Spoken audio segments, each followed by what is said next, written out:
साताऱ्याला जागा देणार म्हणजे देणारच असं त्यांनी सांगितलेलं होतं. आता हा त्यांचा शब्द ते पाळतात की ते त्यांची पोपटपंची होती हे येत्या काही दिवसात आपल्याला कळणार आहे. नमस्कार, मी शिवाजी काळभोर, पत्रकार, सातारा. यशवंत महाराष्ट्र यूट्यूब चॅनलमध्ये आपलं स्वागत आहे. सध्या वेगवेगळ्या नेत्यांच्या आणि पक्षांच्या विधानसभेच्या दृष्टीनं जनसंपर्क यात्रा सुरू आहेत.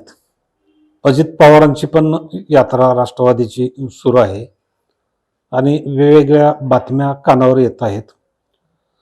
त्यातच दोन राज्यसभा सदस्यांच्या ज्या जागा आहेत खासदारांच्या, त्या रिकाम्या झालेल्या आहेत. त्यापैकी एक जागा सातारला देणार असं अजित पवारांनी लोकसभा निवडणुकीच्या आधी पण सांगितलं होतं आणि नंतर पण. आणि त्यांनी असं पण सांगितलं होतं की अजित पवारांचा शब्द हा शब्द असतो, ते शब्द कधी मोडत नाहीत वगैरे.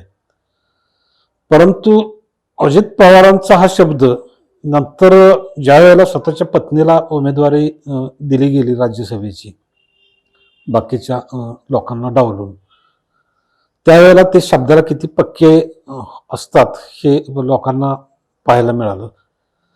आता साताऱ्याला जागा देणार म्हणजे देणारच असं त्यांनी सांगितलेलं होतं. आता हा त्यांचा शब्द ते पाळतात की ते त्यांची पोपटपंची होती हे येत्या काही दिवसात आपल्याला कळणार आहे.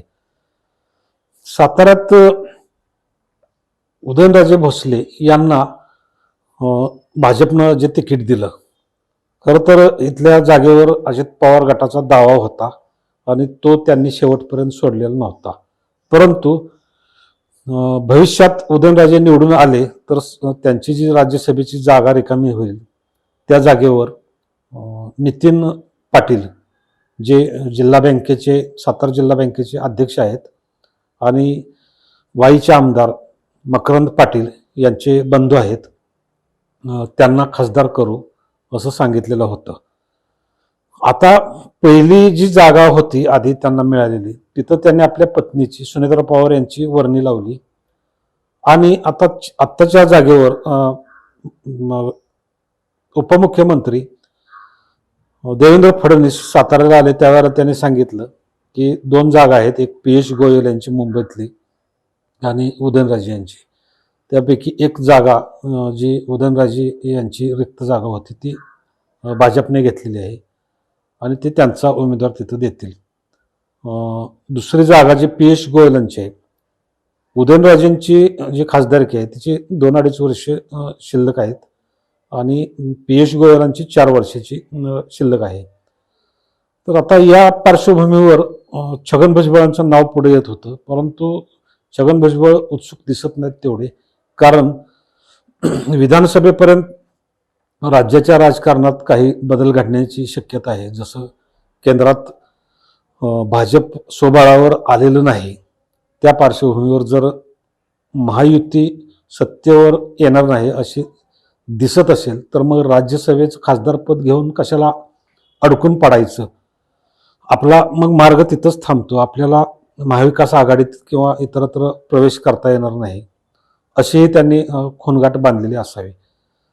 दुसरे एक मुंबईतले नेते आहेत अल्पसंख्याक, बाबा सिद्दीकी, पैसेवाले ग्रस्त आहेत. आधी ते काँग्रेसमध्ये होते आणि काही दिवसांपूर्वीच त्यांनी राष्ट्रवादीत प्रवेश केला.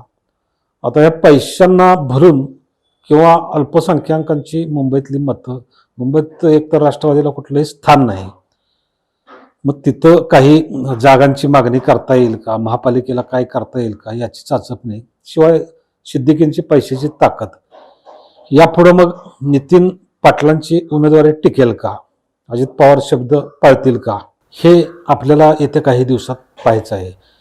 नितीन पाटील हे लक्ष्मणराव पाटील जे खासदार होते साताऱ्याचे, त्यांचे 3 नंबरचे चिरंजीव आणि मकरंद पाटील आमदार आहेत वाईचे खंडाळीचे, ते 2 नंबर चिरंजीव. परंतु मकरंद पाटील जरी आमदार असले तरी वाई खंडाळा महाबळेश्वर मतदारसंघातील जी प्रचार यंत्रणा किंवा जो लोकसंपर्क आहे तो बराचसा नितीन पाटील हे सांभाळत होते आणि त्यांनी प्रत्यक्षात कुठली एक त्यांचं जे गाव आहे बोपेगाव, ते बोपेगाव तालुका वाईचे सरपंच आहेत आणि ते सरपंच पद सोडल्यास त्यांनी राजकारणातील किंवा सहकार्यातील दुसरं कुठलंही मोठं पद भूषवलं नव्हतं.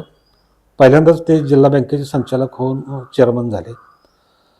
आता त्यांचा वकूफ किती.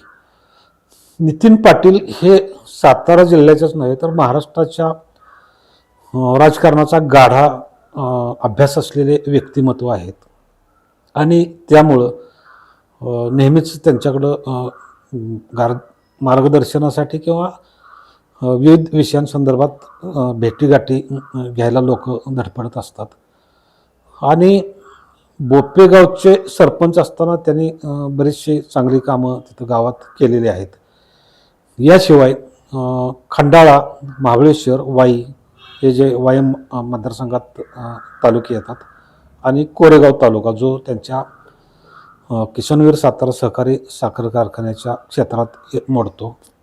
या 4 तालुक्यांमध्ये त्यांचं वजन आहे, त्यांना मानणारे कार्यकर्ते आहेत आणि राज्यसभेचा खासदार होण्या एवढा त्यांचा वकूफ आहे. त्यामुळं अजित पवार जरी म्हणत असले की सातारा जिल्हा हा राष्ट्रवादीचा बालेकिल्ला आहे, परंतु ऐन वेळेला त्यांनी इथला खासदारकीचा दावा सोडला. जर त्यांना सातारा जिल्ह्यात आपला पक्ष टिकवायचा असेल तर त्यांना नितीन पाटील यांना खासदारकीची उमेदवारी द्यावी लागेल किंवा त्यांना खासदार करावं लागेल असं वातावरण आहे. भाजपमधील काही असंतुष्ट लोक आहेत जे जिल्हाध्यक्ष धैर्यशील कदम यांच्यासारखे आहेत. त्यांचा या गोष्टीला अंतर्गत विरोध आहे. प्रत्यक्षही त्याने ते बोलून दाखवलं होतं आणि ही जागा भाजपला द्यावी म्हणजे स्वतःलाच मिळावी असं त्यांचं वैयक्तिक मत होतं.